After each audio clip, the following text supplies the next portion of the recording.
Por eso tenemos noticia precisamente de lo de Marcos. Pero ese documento hay que leerlo completo. Y nos vamos a dar cuenta que en ese documento, precisamente el arzobispo dice, ¿cómo voy a ser yo el que inicie o el que haya inventado o el que haya mandado pintar esta imagen al indio Marcos, cuando en el concilio que yo he presidido he puesto pena de excomunión a quien hiciera un invento falso, incierto, de una devoción? Precisamente fue el arzobispo quien puso excomunión como pena a quien se atreviera a hacer algo semejante.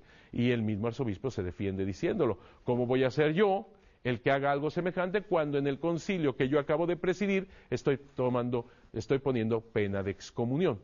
Siguiendo la lectura y la reflexión de este documento de 1556, encontramos testimonios valiosísimos en donde se habla de la gran devoción de los indígenas, pero también de los españoles. Siguiendo este documento también se habla cosas maravillosas en el buen sentido, de cómo los franciscanos no querían que se llamara Guadalupe. Incluso en ese documento los franciscanos señalan esto, que se le debería de quitar el nombre Guadalupe o que se le llamara con el nombre de donde surge la devoción, es decir, del Tepeyac. Y este documento nos está revelando más y más que ni la trajeron de Extremadura, esta imagen. Asimismo, existe un monasterio llamado Santa María de Guadalupe en Extremadura, pero que de ahí no viene la imagen ni la devoción a la guadalupana del Tepeyac, pero también nos revela con mucha claridad y tantos testimonios de que no fue el arzobispo Montúfar quien mandó pintar esto al indio Marcos. Y todo esto lo vamos a descubrir más y más cuando veamos en esta serie de programas todo lo que implica esta imagen en su forma, en su técnica, todo lo que hay, que yo no me atrevería nunca más a señalarla como pintura, sino como imagen estampada en la tilma de Juan Diego. Por eso no se le puede llamar pintura, porque es algo que trasciende. Se los digo de una manera muy sencilla, ni siquiera hay pinceladas en la imagen original. No hay pinceladas, no hay forma ni siquiera de decir que sea una pintura. Así vamos descubriendo y vamos abriendo estos documentos tan interesantes sobre la Virgen de Guadalupe, donde se afirman precisamente de que no solamente son los indígenas, sino también los españoles quienes se convirtieron maravillosamente en esta maravillosa conversión. Se convirtieron de corazón. No son los únicos documentos.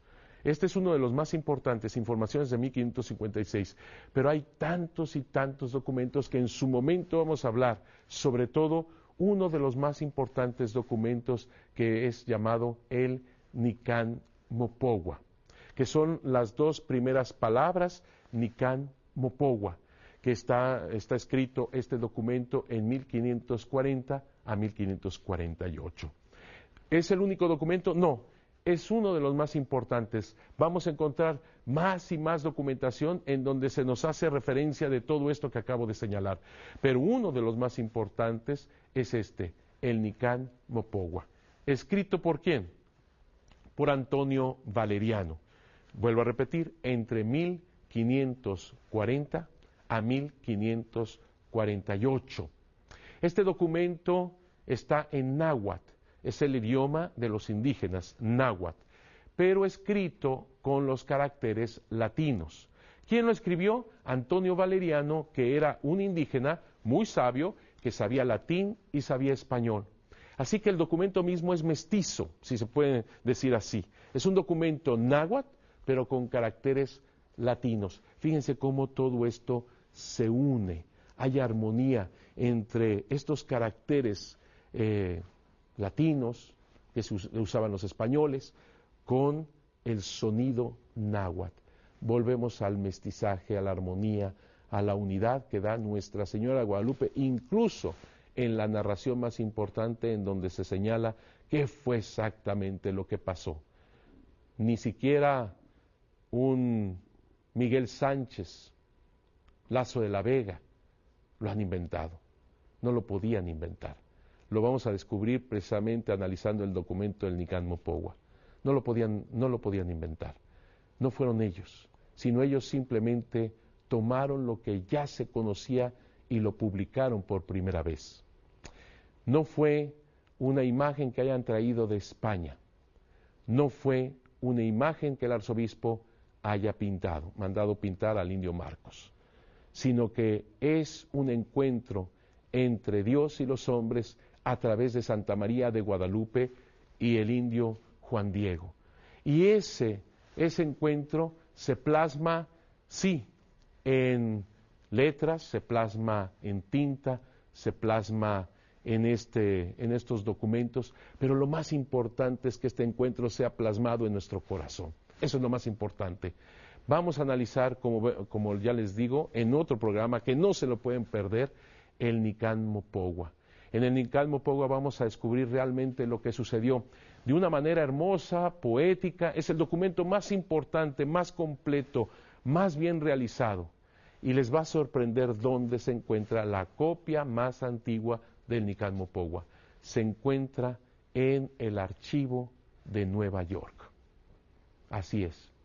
En el archivo de Nueva York, en la colección Lenox, ahí se conserva el Nican Mopogua, escrito, como les digo, por Antonio Valeriano de 1540 a 1548. Es interesante que en México tenemos la imagen, en el Tepeyac está la imagen de Nuestra Señora de Guadalupe, pero es en Estados Unidos de Norteamérica donde se encuentra la copia más antigua de este importante documento. Ahí se encuentra realmente lo que aconteció, este encuentro maravilloso entre Dios y los hombres a través de Santa María de Guadalupe. Lo veremos próximamente.